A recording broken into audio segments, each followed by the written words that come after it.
کربلا صرف ایک میدان جنگ نہیں بلکہ حق اور باطل کے درمیان ایسا معرکہ تھا جو رہتی دنیا تک حق کے پرچم کو بلند رکھنے کی علامت بن گیا۔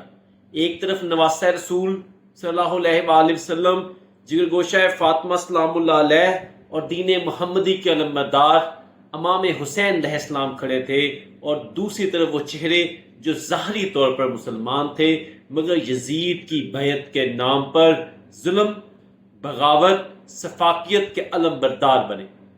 کربلا کی جنگ صرف شمشیروں، تیروں اور نیزوں کی لڑائی نہیں تھی، بلکہ یہ ضمیر، وفا، لالچ اور ایمان کا امتحان تھا۔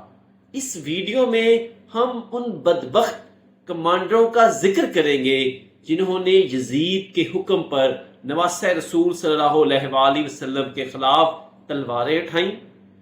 ان کے نام، ان کے نسب، ان کے قبیلے، ان کا کردار سب تفصیل کے ساتھ بیان کیے جائیں گے تاکہ تاریخ کے چہرے پر چھپی ہوئی سیاہی کو ہم بے نقاب کر سکیں۔ یاد رکھیے، ظلم صرف وہی نہیں جو تلوار سے کیا جائے، بلکہ وہ بھی ہے جو خاموش تماشائی بن کر ہوتا ہے۔ تو آئیے تاریخ کے اوراق کو پلٹتے ہیں، دیکھتے ہیں کہ کیسے کچھ لوگ لالچ، خوف اور دنیا کی محبت میں اندھے ہو کر امام عالی مقام کے سامنے کھڑے ہو گئے۔ عمر بن سعد ابن سعد، پورا نام عمر بن سعد بن ابی وقاص ظہری، تعلق مشہور صحابی رسول صلی اللہ علیہ وآلہ وسلم سعد بن ابی وقاص کے بیٹے تھے۔ کردار: یزیدی لشکر کا مرکزی سپہ سالار عبید اللہ ابن زیاد نے اسے ایک سٹی تھا، شہر کی گورنری کا لالچ دیا تھا، جس کے بدلے اسے امام حسین علیہ السلام سے جنگ کرنے کا حکم دیا گیا۔ عمر بن سعد نے پہلے کچھ ہچکچاہٹ دکھائی، لیکن رے کی حکومت کے لالچ میں اس نے امام حسین علیہ السلام کے خلاف جنگ کی کمان سنبھالی۔ اس نے ہی امام حسین علیہ السلام کو محاصرہ میں لیا اور بالآخر عاشوراء کے دن جنگ کا آغاز کیا۔ شمر بن ذیلجوشن ابن ذیلجوشن، پورا نام شمر بن ذیلجوشن الجوشن السبابی الکلابی، اس کا پورا نام تھا، تعلق بنو کلاب قبیلے سے تعلق رکھتا تھا۔ یہ ایک سخت دل اور شفاق شخص تھا۔ کردار: یہ یزیدی لشکر کے اہم کمانڈروں میں سے ایک تھا اور اس نے کربلا کے واقعے میں انتہائی وحشیانہ کردار ادا کیا۔ اس نے عمر بن سعد کو امام حسین علیہ السلام پر سختی کرنے اور پانی بند کرنے کا مشورہ دیا۔ امام حسین علیہ السلام کو شہید کیا، ان کے سر کو تن سے جدا کیا۔ اس نے اہل بیت سلام اللہ علیہ کے خیموں کو جلانے اور امام سجاد علیہ السلام کو بھی شہید کرنے کی کوشش کی تھی۔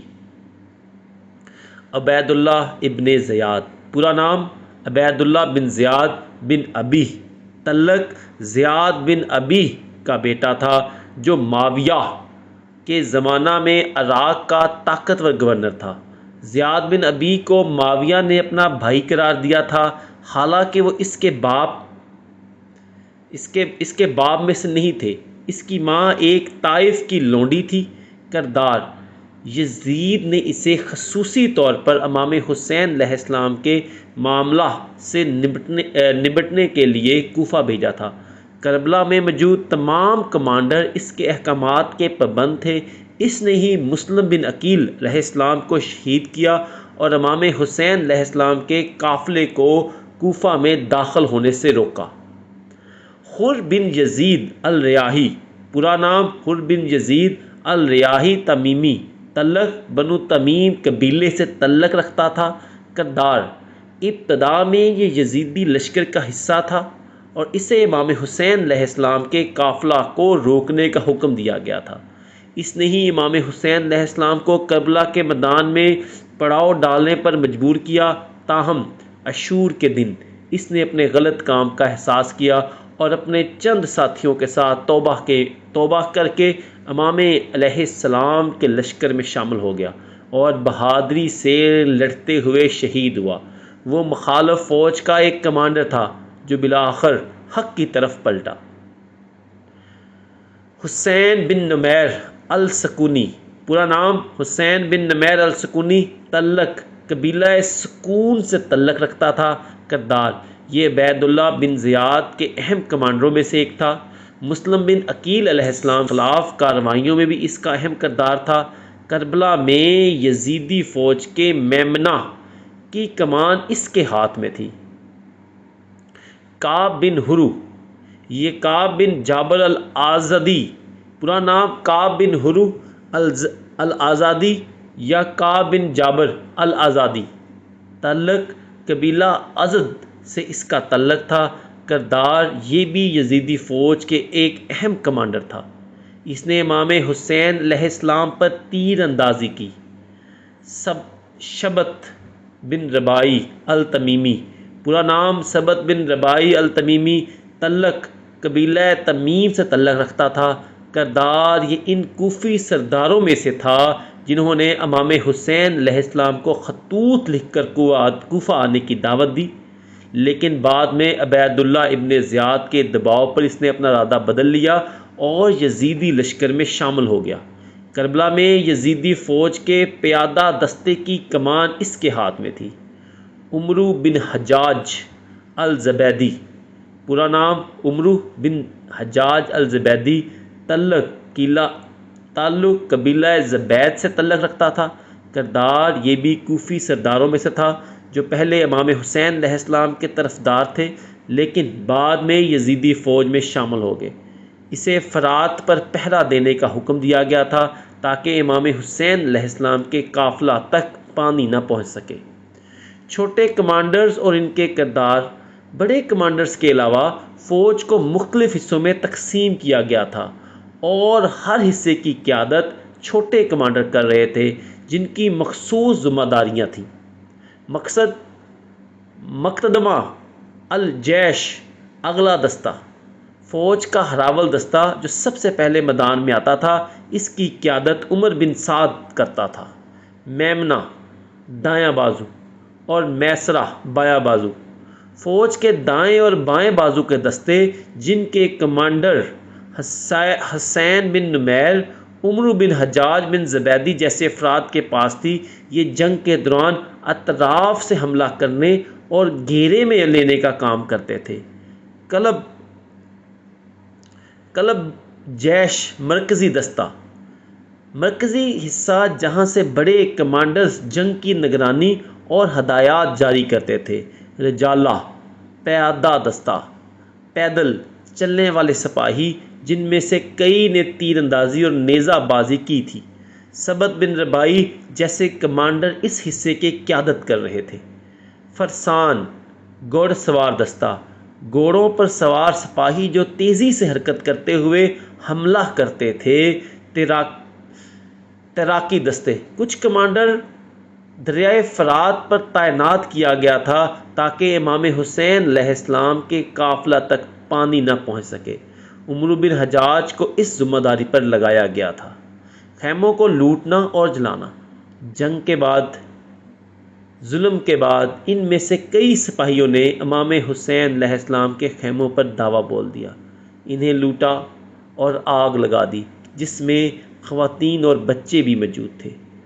سروں کی نمائش، شہداء کے سروں کو تنوں سے جدا کر کے نیزوں پر بلند کیا گیا، انہیں کوفہ پھر دمشق میں یزید لعین کے دربار میں نمائش کے لیے پیش کیا گیا۔ یہ فتح کا جشن منانے کا ایک شفاقانہ طریقہ تھا۔ اسیران اہل بیت کو لے جانا، جنگ کے بعد امام حسین علیہ السلام کے باقی ماندہ اہل خانہ کو جن میں خواتین اور بچے بھی شامل تھے قیدی بنا کر کوفہ اور پھر دمشق لے جایا گیا۔ قبائلی سردار، عرب قبائلی نظام میں ہر قبیلے کا ایک سردار ہوتا تھا جو اپنے قبیلے کے جنگجوؤں کی قیادت کرتا تھا۔ یزیدی فوج میں بھی مختلف قبائل کے سردار شامل تھے جو اپنے ماتحت دستوں کی کمان کر رہے تھے۔ ان کے نام اگرچہ تاریخ میں عمر بن سعد یا شمر لانتی جیسے شہرت نہیں رکھتے، لیکن وہ اپنے اپنے درجے پر لانتی کمانڈر تھے۔ لشکر کے مختلف شعبوں کے سربراہان فوج کو مختلف شعبوں میں تقسیم کیا جاتا تھا، جیسے پیادہ دستہ، گھڑ سوار دستہ، تیر انداز دستہ، نیزہ باز دستہ وغیرہ۔ ہر شعبے کا اپنا سربراہ ہوتا تھا جو اپنے دستے کو احکامات دیتا تھا۔ ان افراد کا ذکر عام طور پر تفصیلی کتب میں ملتا ہے، لیکن شہرت اور اثر و رسوخ کے لحاظ سے وہ عمر بن سعد، شمر بن ذیل جوشن، عبید اللہ ابن زیاد جو کوفہ سے احکامات جاری کر رہا تھا، اور حر بن یزید جو بعد میں تائب ہوئے کہ ہم پلہ نہیں تھے۔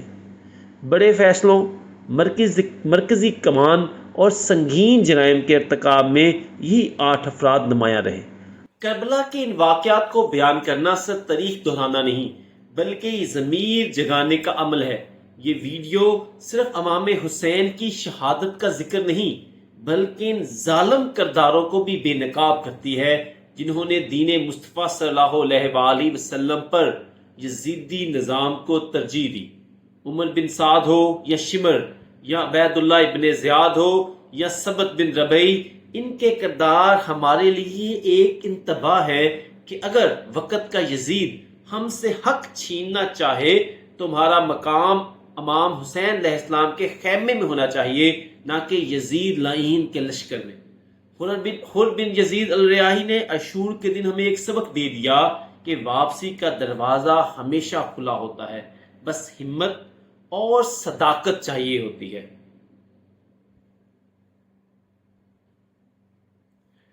آئیے عہد کریں کہ ہم بھی ہر دور کے یزید کے خلاف آواز بلند کریں گے اور حق کے ساتھ ہمیشہ ڈٹ کر کھڑے ہوں گے۔ اہل بیت سے سچی محبت کا تقاضا صرف آنسو نہیں بلکہ کردار میں انقلاب ہے۔ اللہ ہمیں اہل بیت سلام اللہ علیہ سے سچی محبت، امام حسین علیہ السلام کے راستے پر چلنے کا حوصلہ اور سچ کا ساتھ دینے کی توفیق عطا فرمائے۔ آمین اللہ یمین۔ اللہم صلی علی محمد وآل محمد۔ اور سب سے آخر میں، اگر یہ سچ آپ کے دل کو چھو گیا ہو تو اس ویڈیو کو ضرور دوسروں تک پہنچائیں اور نیچے کمنٹ میں لبیک یا حسین لکھیں، اپنی وفاداری اور اپنے عہد کا اظہار کریں۔ اللہم صلی علی محمد وآل محمد۔